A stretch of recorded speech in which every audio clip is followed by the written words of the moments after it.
Buenas tardes amigos y bienvenidos un día más a este humilde y como digo siempre gran programa que cada vez está tomando más adeptos y cada vez me gusta más. ¿Por qué? Pues porque aquí se habla de lo que el resto oculta, de lo que nos mienten, de lo que quieren que no se sepa.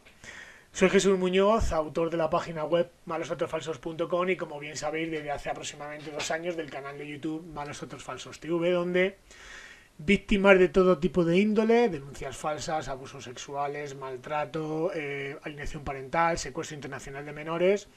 Bueno, pues tenemos a bien el dar voz y convertir en 3D el expediente judicial de turno para que la gente ponga voz y denuncie públicamente lo que está sufriendo. Hoy tienes el placer de, bueno, pues de a través de una amiga, de una asociación de custodia compartida, una buena amiga, Analia, me puso en contacto con este grandísimo letrado hace casi 2 o 3 meses y la verdad es que por exceso de trabajo y de situaciones pues me ha sido casi prácticamente imposible. Me puse como reto que tras la ponencia que tuve la ocasión de poder asistir para grabar el evento de la de la ponencia de custodia que se organizó por parte de esta asociación Custodia Compartida Extremadura, bueno, pues tuve el placer de conocer personalmente a Enrique Navarro, que paso directamente a presentároslo. Buenas tardes, Enrique. Hola Jesús, buenas tardes. Un placer, mil gracias por, bueno, por acogernos o por asistir a este humilde canal y contarnos un poco desde tu perspectiva profesional y personal lo que llevas viviendo años y especialmente parte de la ponencia que nos diste en relación a un caso y a un oloroso y pestilente caso del Colegio de Psicólogos y de una psicóloga del Colegio de Cáceres. Así es. Os aseguro que no os va a dejar indiferentes esta entrevista porque además Enrique me consta que es un abogado valiente, que ha tomado la determinación de que se sepa la verdad y que por encima de todo está el derecho de un cliente que es bueno, pues el papá de un menor, de una menor y sobre todo porque es hora de que letrados como Enrique pues sean bueno, pues en este caso acogedores de unas gracias que yo le doy personalmente en nombre de muchos afectados de esta ley y que cada vez más letrados, como sabéis, se ponen el traje o la capa de superhéroes que son para nosotros, al fin y al cabo son superhéroes porque nos sacan de situaciones muy conflictivas en procesos de separación y violencia de género. Sin más, ¿quién es Enrique Navarro?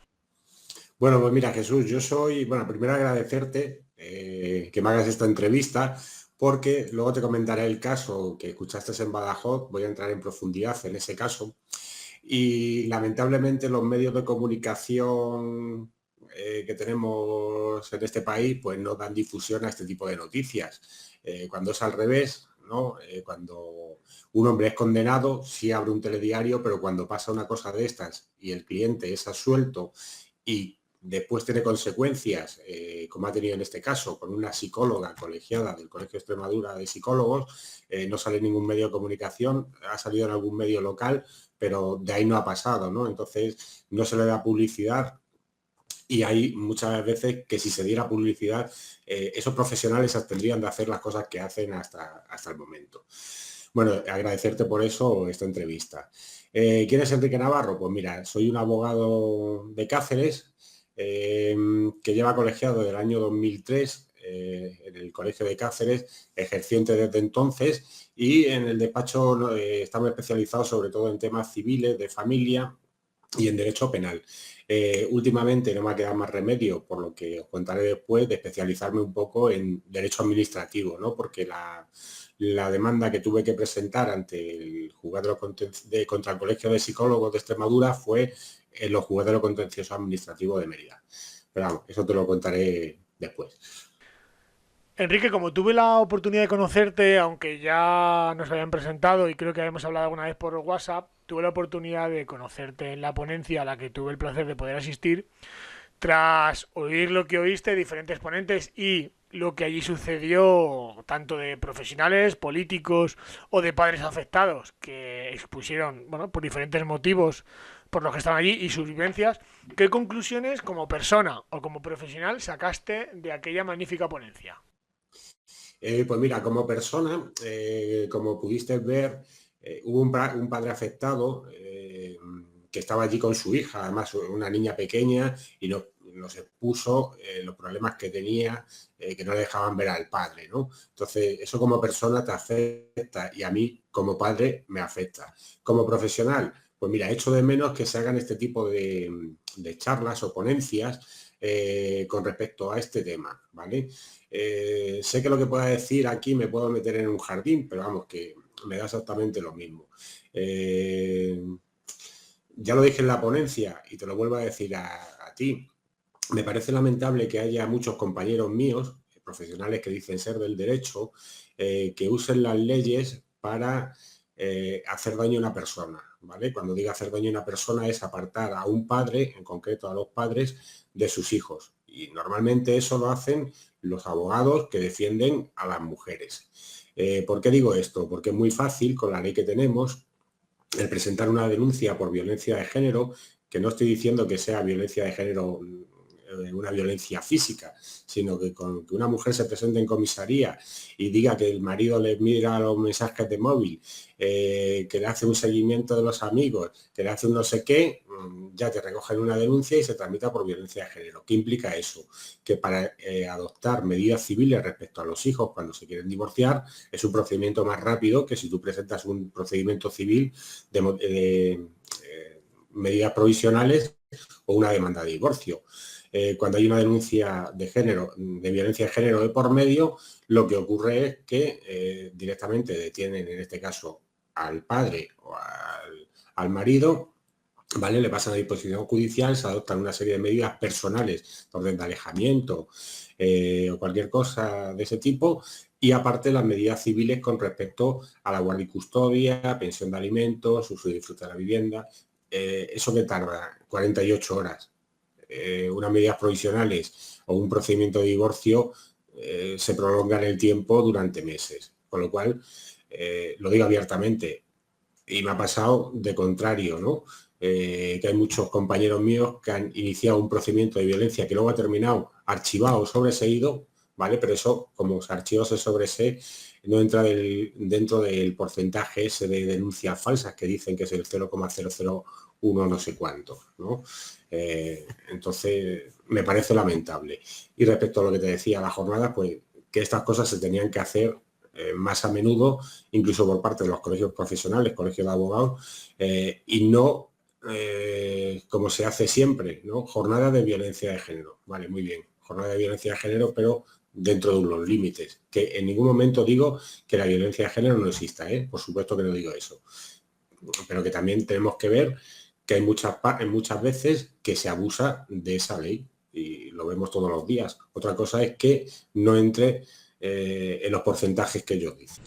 Enrique, supongo que a lo largo de tu vida profesional te has topado con unos cuantos procesos que han utilizado de forma fraudulenta o espuria la ley integral de violencia de género. Y claro, me gustaría, ya que te tengo aquí, preguntarte sobre algo políticamente muy incorrecto, y es, cuando tú oyes hablar de la cifra de las denuncias falsas y se oye eso del 0,01%, primero como profesional, ¿qué tienes que decir? ¿Y cómo te sienta que se hable con tanta banalidad de ese tipo de cifras? A ver, que me parece irrisorio, que eso no es cierto. Lo que pasa es que a ellos les viene bien ese porcentaje, porque tenemos que tener en cuenta que muchas de esas asociaciones cobran dinero público, y más desde que tenemos la ministra de Igualdad que tenemos. A ver, sin ir más lejos, tenemos el caso de Juana Rivas. Tenía una asesora financiada por la Junta de Andalucía y mira el problema en la que la ha metido. Y la ministra encima se permite el lujo de decir que el padre de esos menores era un maltratador, cuando no ha habido ninguna sentencia condenatoria por maltrato.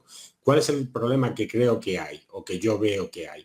Que, como te he dicho, muchas de las denuncias que se tramitan por violencia de género, ¿vale? Por maltrato, sobre todo me voy a centrar en maltrato psicológico, que van por violencia de género, terminan archivadas o sobreseídas. Y el problema que veo que hay, que el fiscal, cuando ve que es un cuento chino lo que están contando y que se le hace un procedimiento, no imputa sobre la marcha por denuncia falsa a la persona que está denunciando. Claro, así no pueden subir nunca la estadística esa del 0,01%. O sea, yo he tenido casos que han terminado archivados y sobreseídos, ¿vale? Y luego hemos denunciado a la denunciante de violencia de género y se ha terminado también archivando, sobreseyendo. Si esos procedimientos hubieran seguido para adelante, pues seguramente ese porcentaje estaría mucho más alto.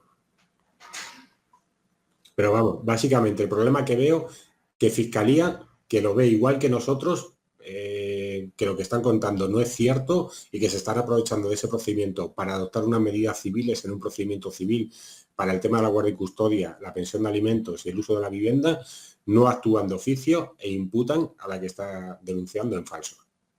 Enrique, parte de esa ponencia a la que tuve el placer de asistir, como he dicho al principio, algunos de los ponentes, entre ellos Ana Carril y creo que tú también, expusisteis el riesgo que supone a partir de septiembre del 2021 el hecho de que, bueno, pues yo acudo a tu despacho porque me han recomendado tus servicios como letrado en Cáceres o donde cada uno esté trabajando y bueno, pues mira, es que me han denunciado, mi expareja no me deja ver a mi hijo y claro, es que me están diciendo que Irene Montero ha aprobado una ley donde ahora con la mera denuncia, sin ser condenado, sin los más que indicios que ha podido acreditar mi expareja, sin ningún tipo de prueba, me van a quitar el régimen de visitas de mi hijo hasta resolución judicial. Explícanos un poco por qué proceso se pasa cuando eres denunciado y qué acarrea el famoso o la famosa modificación del artículo 94 del Código Civil actualmente en el 2021. Aparte de lo que te he dicho antes, de que cuando hay una denuncia de violencia de género, se activa un protocolo, ¿vale? Detención, pasa a disposición judicial y ahí se adoptan una serie de medidas personales para el denunciado y una serie de medidas civiles que se adoptaban hasta ese momento, ¿vale? De guardia y custodia, pensión de alimentos, uso de disfrute de la vivienda. Ahora, en cuanto hay una denuncia por violencia de género, lo que dice esa ley es que se suspenda el régimen de visitas hasta que se tramite todo el procedimiento. Yo esto lo veo totalmente un abuso por lo que decimos, ¿no? No todas las denuncias que se presentan terminan con una condena, se archivan y se sobreseen. ¿Cuál es el problema? Que durante que se tramita el procedimiento, que puede tardar meses, incluso años, el padre va a estar sin poder ver a sus hijos y sin poder comunicarse con ellos. Habrá gente que diga que se puede ver a través del punto de encuentro. Los puntos de encuentro, por lo menos aquí en Extremadura, en concreto en Cáceres, no funcionan absolutamente para nada. ¿Y qué pasa con el punto de encuentro? Cuando hay 3 visitas, se celebran 3 visitas que no se... A ver, te citan 3 veces a las visitas y esas visitas no se celebran, que normalmente no se suelen celebrar porque el niño dice que no quiere ver al padre, ¿vale? La Junta de Extremadura da de baja el servicio porque no deja de ser una empresa privada que está gestionando el punto de encuentro y que no tiene profesionales adecuados para hacer esas visitas. Cuando digo profesionales adecuados me refiero a educador social o un psicólogo que pueda ayudar tanto al padre como al menor para que restablezcan esas visitas. Entonces, ¿el problema cuál va a ser? Que se va a privar a un padre de ver a sus hijos, ¿vale? Durante el tiempo que dure la tramitación del procedimiento. Va a romper el vínculo. Aquí en Cáceres, afortunadamente, ya están dictando muchas sentencias en el orden civil en donde nos dicen que, los equipos técnicos adscritos a los juzgados también están diciendo que los padres tienen todo el derecho del mundo a no perder el contacto con sus hijos. En estos supuestos se va a perder ese contacto y dirán que no existe lo de la alineación parental, pero vamos, eso también es falso, que no existe. Existe perfectamente, claro que existe, porque el caso que te voy a contar después, el niño lleva sin ver al padre 4 años y todos los informes que ha emitido el equipo psicosocial adscrito al juzgado, que son los forenses del Instituto de Medicina Legal de Cáceres, nos dicen que el niño ha estado sugestionado y manipulado por terceros, en concreto los abuelos maternos y por la madre, para que no vea al padre. Yo he solicitado una modificación de medidas, me han dado la razón y me han dicho, tanto el informe como la juez, que es un derecho del padre el tener contacto con el menor. Pero es que además, y algo importante, ¿no? Que el menor tiene que tener tanto la figura paterna como la materna. Lo que pasa que ya sabes que la figura paterna hay veces que únicamente es para el tema económico. Presuponen que ni estamos capacitados para cuidar de nuestros hijos, ni para darles afecto, ni para darles nada. Eso sí, obligación de pagar todos los meses una pensión de alimentos. Enrique, ¿por qué crees que hay miedo por parte de los jueces? Esos jueces que están arrodillados, que tienen miedo, que están humillados en el Consejo General del Poder Judicial al estar dentro, tienen dentro un cáncer que es el Observatorio de Violencia de Género del Consejo General del Poder Judicial. Es decir, es el órgano que controla el ascenso y descenso de jueces a los infiernos, ya que, como bien sabes, Marlaska, Irene Montero y la ministra de Sanidad son los que hacen a los jueces que o apliquen las perspectivas de género o se juegan su puesto. ¿Por qué crees que hay miedo a ir contra las denuncias falsas, algo que los jueces están obligados, ya que como juez están obligados a la persecución del delito? ¿Y por qué crees que hay tan poca persecución al destrozo emocional de un menor al arrancarle un pilar fundamental a un niño como es su padre? ¿Por qué crees que hay miedo por parte de los jueces? A ver, entiendo que no es miedo. Ellos se limitan a aplicar la ley que hace, en este caso, el gobierno y se aprueba en el Parlamento, ¿no? Entonces, si la ley te dice que cuando hay una denuncia de violencia de género hay que aplicar el artículo 94 del Código Civil, ellos lo van a aplicar. Si no lo aplican, también se estarían extralimitando de sus funciones. Entiendo que ellos están atados de pies y manos. Aunque ellos tengan un pensamiento determinado, tienen que aplicar la ley. Su función es aplicar la ley. Con lo cual, lo que habría que valorar es por qué se hacen ese tipo de leyes, esas modificaciones legislativas por parte del gobierno. Vale, hago la pregunta de otra manera. ¿Tú crees que cuando haya denuncias de maltrato de un papá hacia una mamá, a la mamá la van a prescindir el régimen de visitas? Claro, ¿Aplicando el artículo 94? Es que no es lo mismo.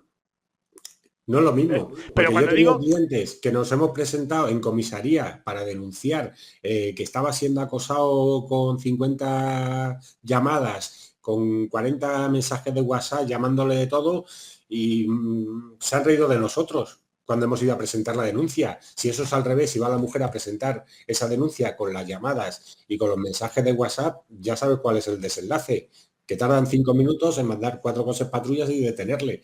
Cuando hemos ido a presentar una denuncia, ni siquiera nos han querido recoger la denuncia. Y hemos tenido que presentarla en el juzgado por escrito y no he llegado a ningún sitio. Te hago la pregunta de otra manera, Enrique.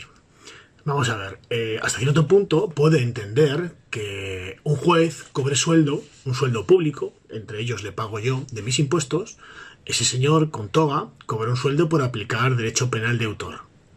Puedo entender que este señor, juez o jueza, aplique la legislación que desarrollan los políticos en el Congreso y en el Senado.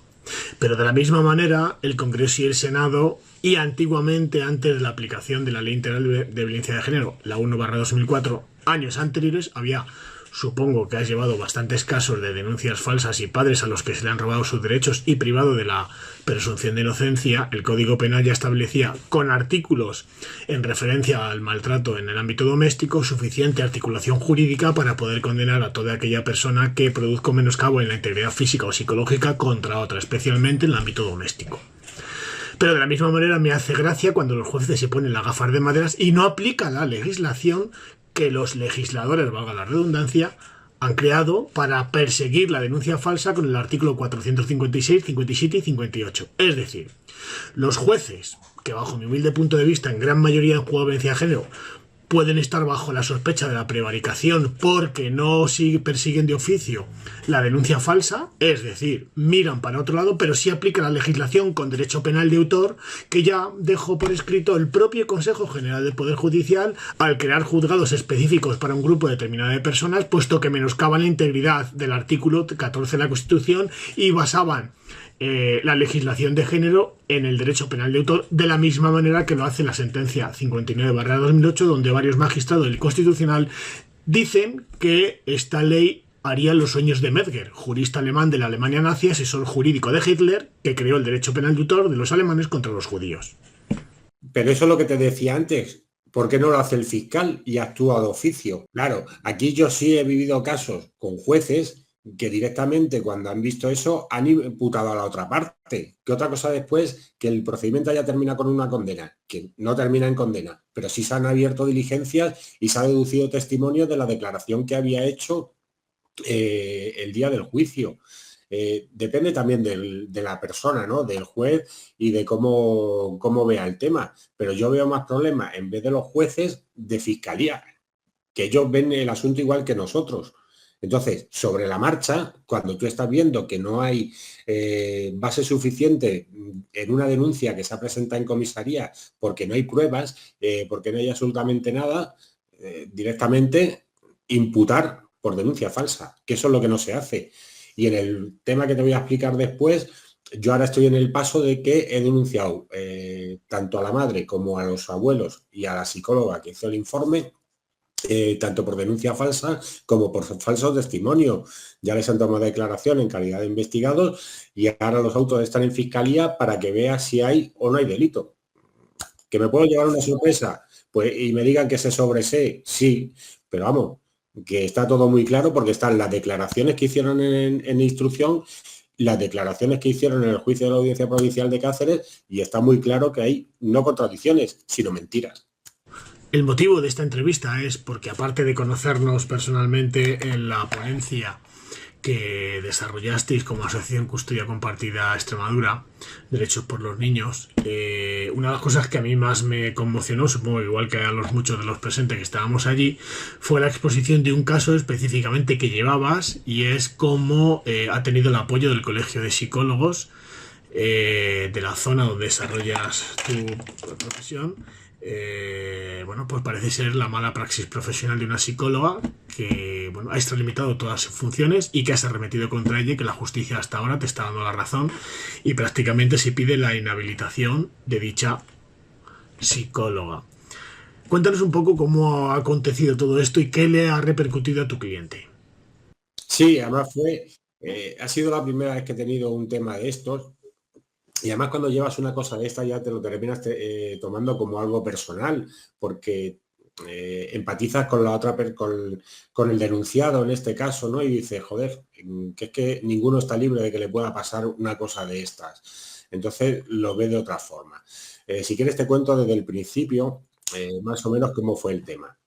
Mira, se presenta un cliente en el despacho porque la exmujer llevaban separados desde el año 2011.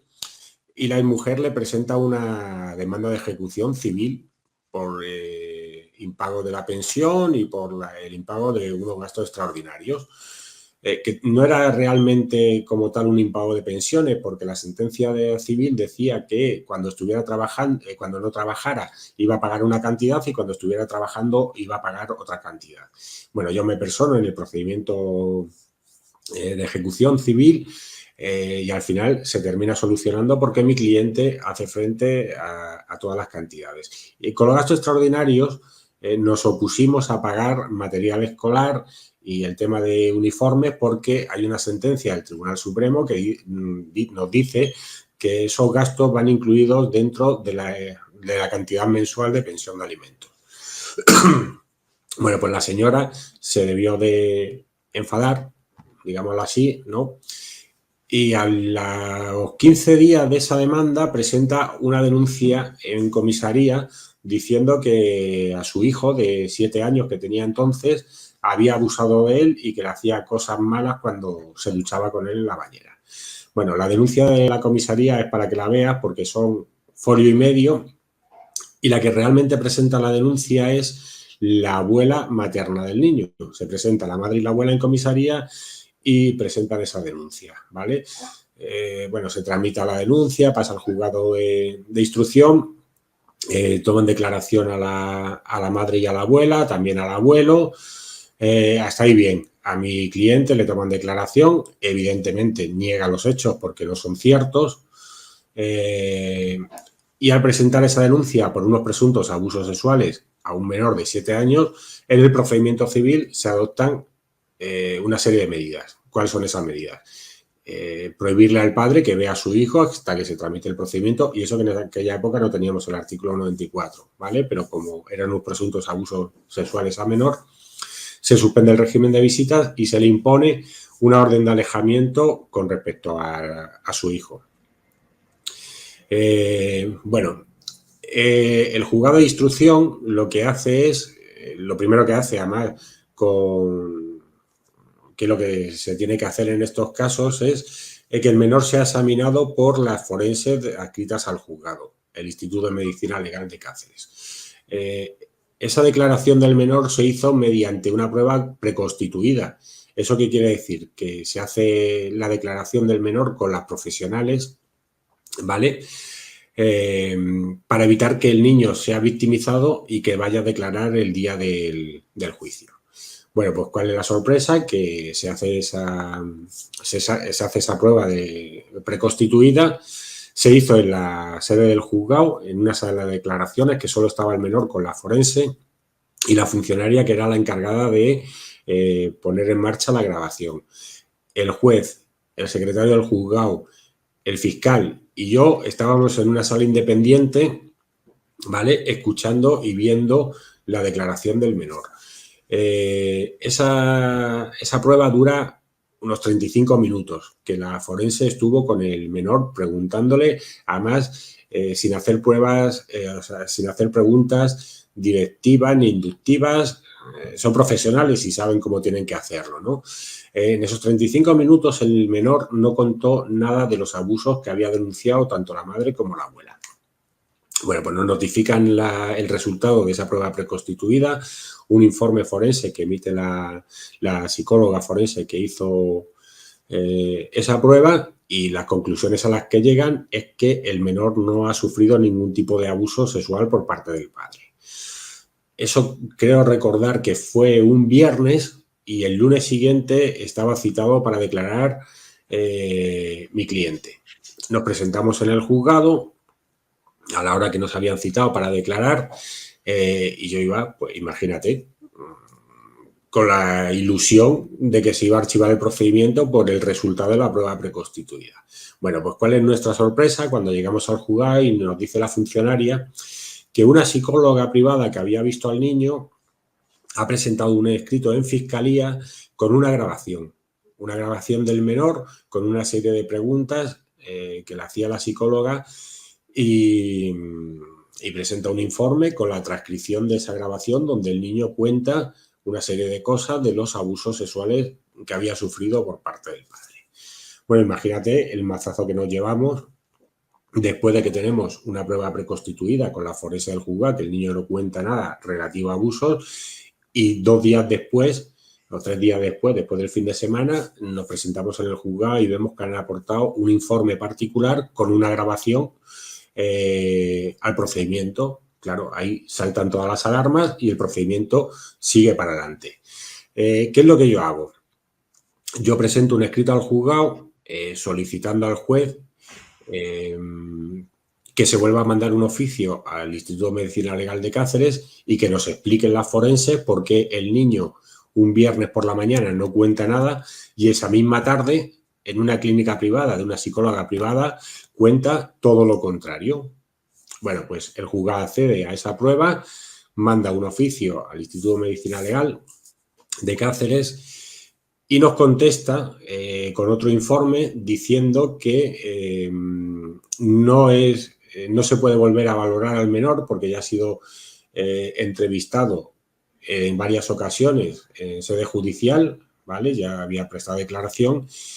Y con respecto al informe que emite la psicóloga privada, pues que claro, es un informe de parte y el niño ha contado lo que querían que contara, que era perfectamente compatible la sugestión a la que estaba sometido el menor para contar ese tipo de cosas. Eso dice el informe del Instituto de Medicina Legal. No, el informe de la psicóloga privada. No, pero cuando tú dices esa diligencia al Instituto de Medicina Legal, sí, contestan que bueno, que no se puede someter a más pruebas periciales, pero claro, que es un informe de parte y que responde a la sugestión de preguntas. Totalmente. Sí. Madre de Dios. Además, lo pone así, lo pone así literal. El informe es un párrafo, además ponen a caer de un burro a la psicóloga privada por la mala praxis, porque hace preguntas directivas e inductivas. Es más, si tú lees la transcripción de esa grabación, porque yo nunca tuve acceso a esa grabación, aunque la solicité, no tuve acceso a la grabación que hace la psicóloga en su clínica privada. Le llega a preguntar al menor cómo se ponía papá detrás tuya. El niño dice que de puntillas y ella le corrige y le dice, no era de rodillas. O sea, más directivo e inductivo que eso, esas preguntas no hay nada, ¿no?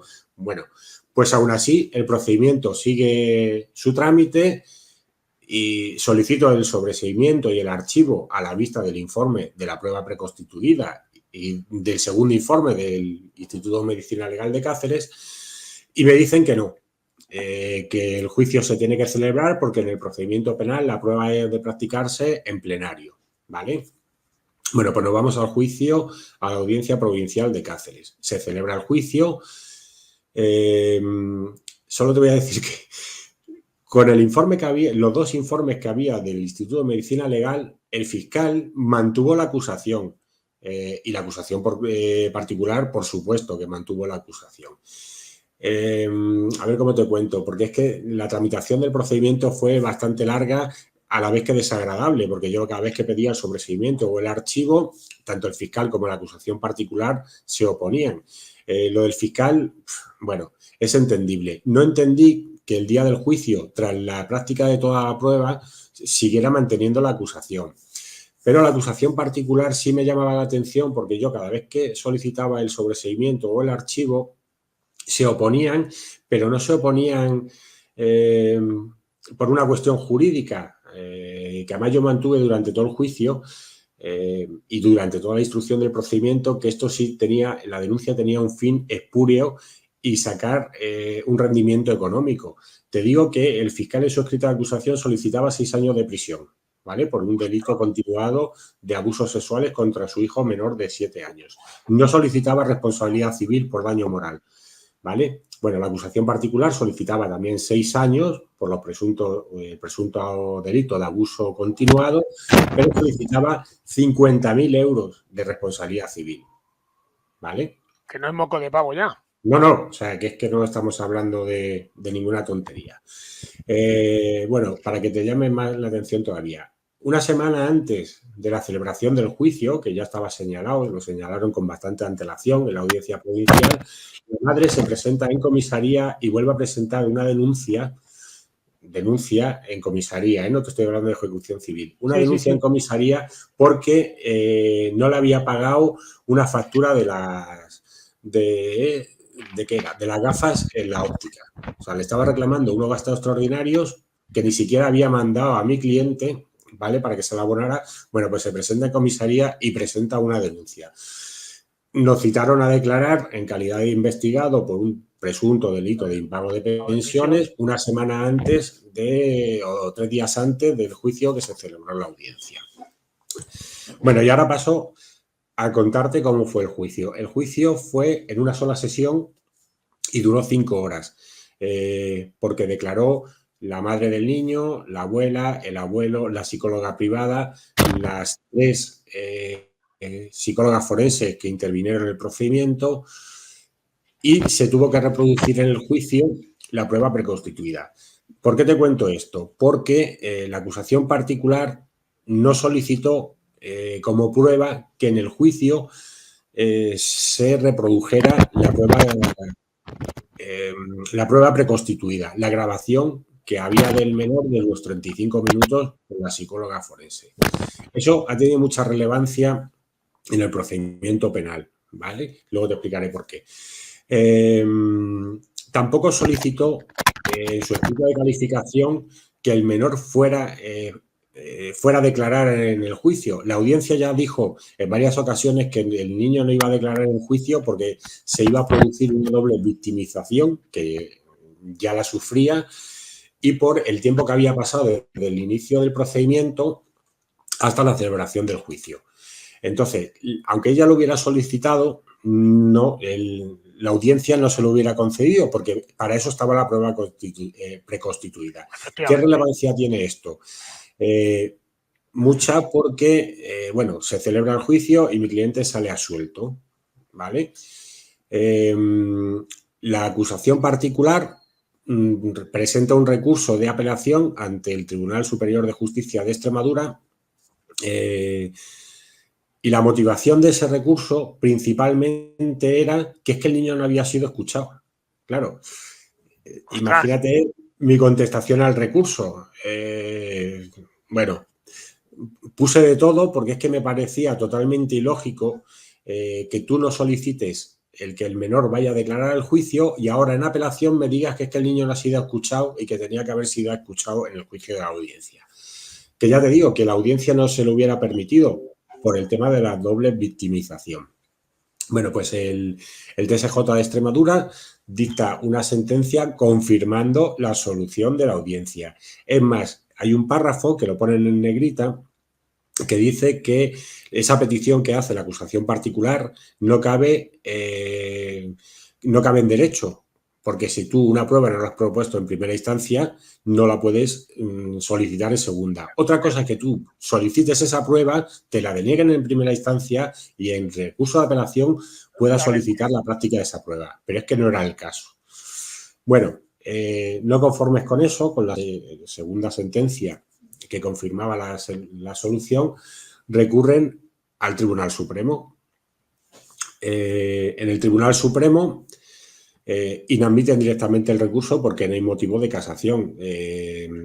Además, son 14 folios de sentencia, me parece, 14 o 15 folios, van analizando punto por punto todo el recurso que ellos presentan, que se basa siempre en lo mismo, en que no se ha tenido en cuenta la declaración del menor y en que no se ha tenido en cuenta el informe de la psicóloga privada, ¿vale?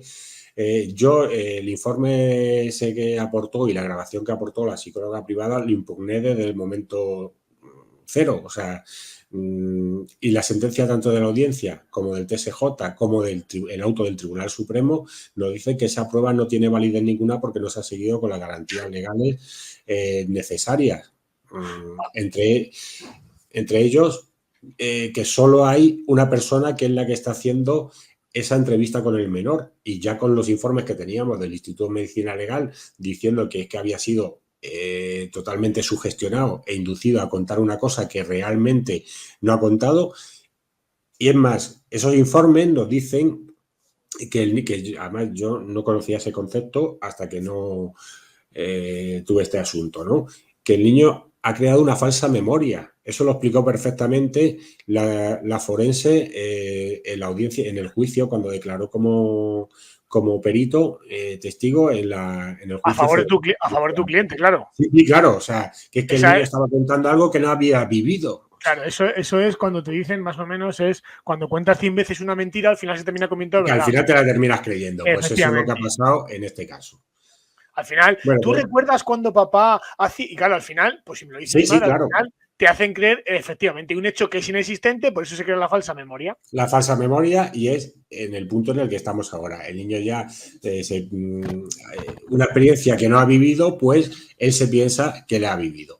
Bueno, pues dictan el auto de inadmisión y yo lo primero que hago es, con las dos sentencias absolutorias y el auto de inadmisión del Tribunal Supremo, presento un escrito en el tema civil, en el juzgado de primera instancia, donde se había llevado el tema del divorcio, diciendo que se dejaran sin efecto las medidas cautelares que había, la orden de alejamiento de mi cliente con respecto al menor, y que de forma inmediata se restableciera el régimen de visitas. Bueno, la denuncia fue en el año 2018 y yo solicito eso en el año 2020. O sea, imagínate el periodo de tiempo que ha pasado. 2 años que el niño lleva con la madre y con los abuelos sin tener ningún tipo de contacto con el padre. Pues claro, nos dice la audiencia que sí, efectivamente, se dejan sin efecto las medidas adoptadas y que se restablezca el régimen de visitas. Claro, que como ha pasado mucho tiempo, no se puede cumplir el régimen de visitas que había hasta ese momento, que se haga a través del punto de encuentro.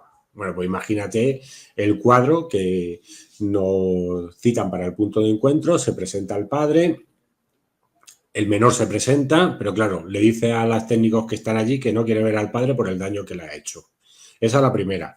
La segunda, la semana siguiente igual, y la tercera a la semana siguiente igual. Como te he dicho antes, cuando hay 3 visitas que no se cumplen en el punto de encuentro, se da baja el servicio. Vale, comunican que se da baja el servicio y vuelve a presentar un escrito a la audiencia provincial diciendo que en vez del padre vayan los abuelos paternos a recoger al niño y haga las visitas con él, para que vuelva a tener algo de contacto con la familia paterna.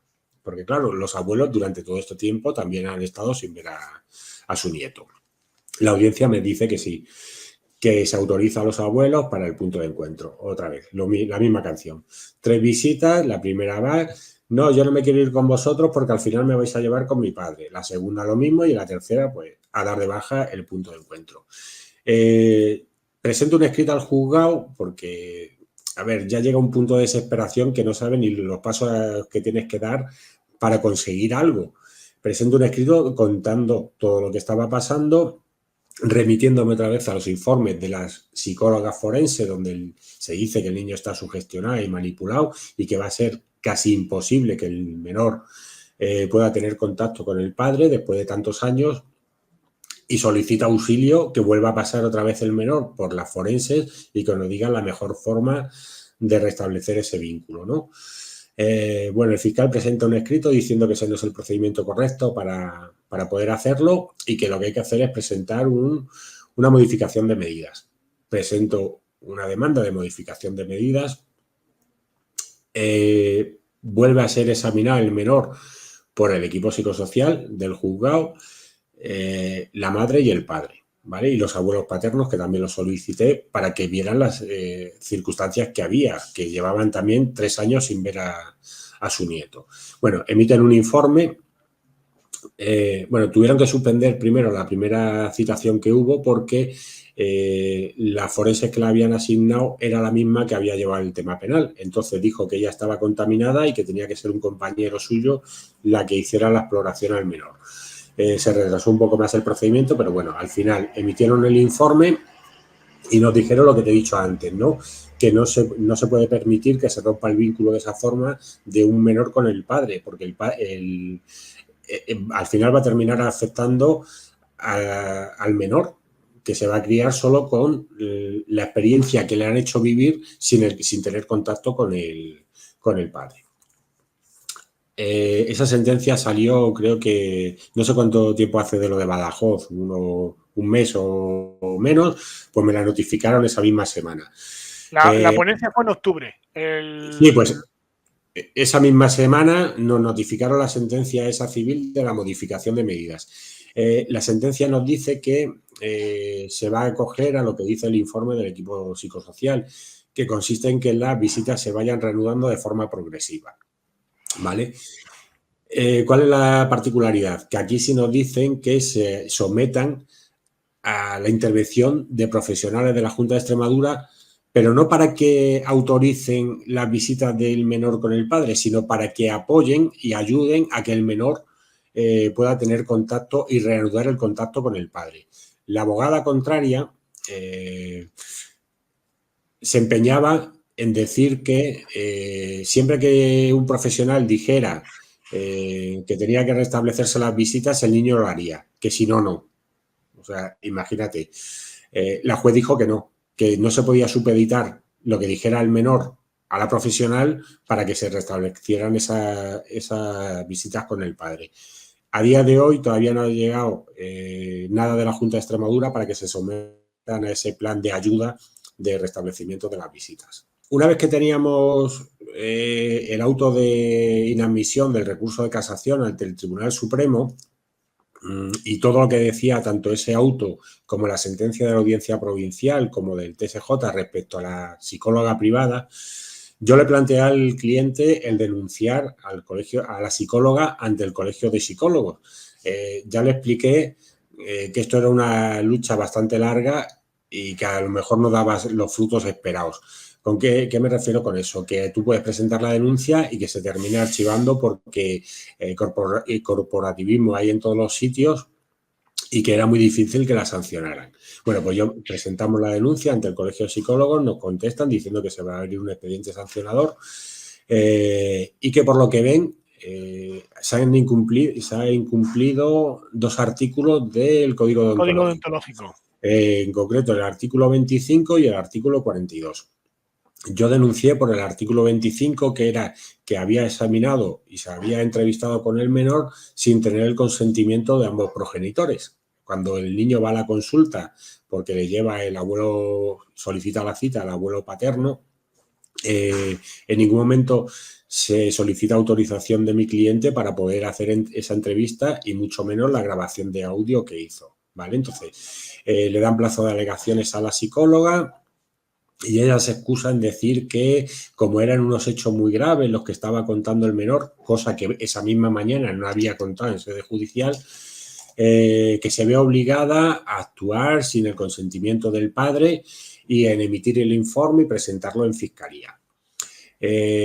Bueno, yo recurro a esa decisión presento alegaciones contra las alegaciones que presenta la psicóloga, diciendo que eso no es cierto, que se han emitido hasta dos o tres informes por parte de la psicóloga privada y que sigue tratando al menor, como ella misma reconoce en el día del juicio, ¿vale? Porque ahora dice que no, que solo le vio esa tarde y que no la ha vuelto a ver, cuando en el juicio de la audiencia, y está grabado, que por eso se la denuncia también por falso testimonio, llega a decir que sigue en tratamiento con el menor, que le ve todas las semanas, pero que le ve cada 15 días, pero que a ella le gustaría verle cada semana, pero que además lo dice con estas palabras, que la familia no tiene pelas para pagar sus honorarios, con lo cual en vez de cada semana lo ve cada 15 días. Está reconociendo que sigue manteniendo tratamiento y visitas con el menor, cosa que ante su colegio niega. Bueno, pues el colegio dicta una resolución diciendo que la pega un tirón de orejas, diciendo que sí, que efectivamente ha aportado un informe, que no cumple los requisitos que marca el código deontológico y que actúa sin el consentimiento por la gravedad. Entonces dictan una resolución que archivan el procedimiento. Yo presento un recurso ante el propio, un recurso de reposición, creo que era, ante el propio Colegio de Psicólogos, diciendo que no estaba conforme con esa resolución, además motivando y fundamentando todo con documentación, o sea que es que no me estaba inventando nada. Bueno, nos desestiman ese recurso y la siguiente vía era recurrir al contencioso, ¿vale? Bueno, pues presentamos la demanda solicitando la nulidad de esa resolución del Colegio de Psicólogos porque entendemos que ha de ser sancionada por esos hechos.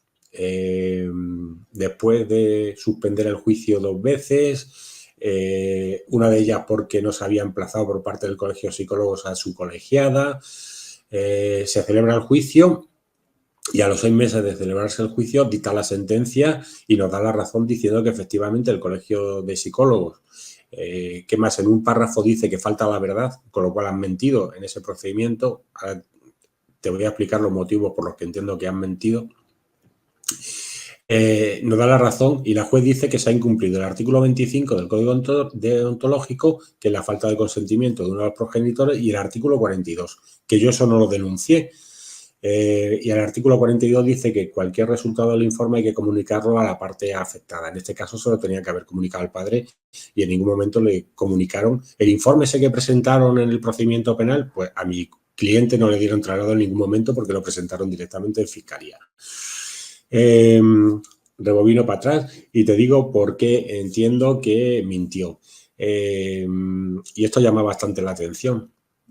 La abogada que llevó la acusación particular en el tema penal contra mi cliente es la misma abogada del Colegio de Psicólogos, con lo cual te puedes hacer una idea de, bueno, no voy a decir la palabra chanchullos, que ha habido en este procedimiento, ¿vale?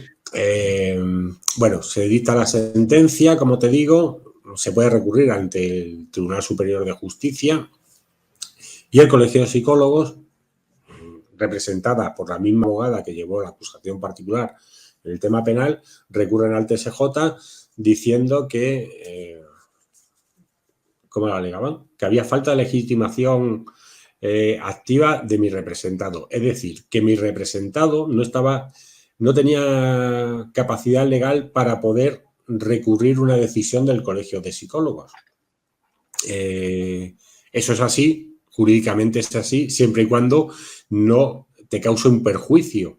En este caso, tú imagínate el perjuicio que le ha causado a mi cliente, que le han metido un procedimiento penal en el que le pedían 6 años de cárcel y 40.000 euros por el informe de una psicóloga privada con mala praxis, como se ha demostrado con la sentencia del juzgado contencioso. Bueno, recurren al TSJ y el TSJ confirma íntegramente la sentencia dictada por el juzgado de Mérida,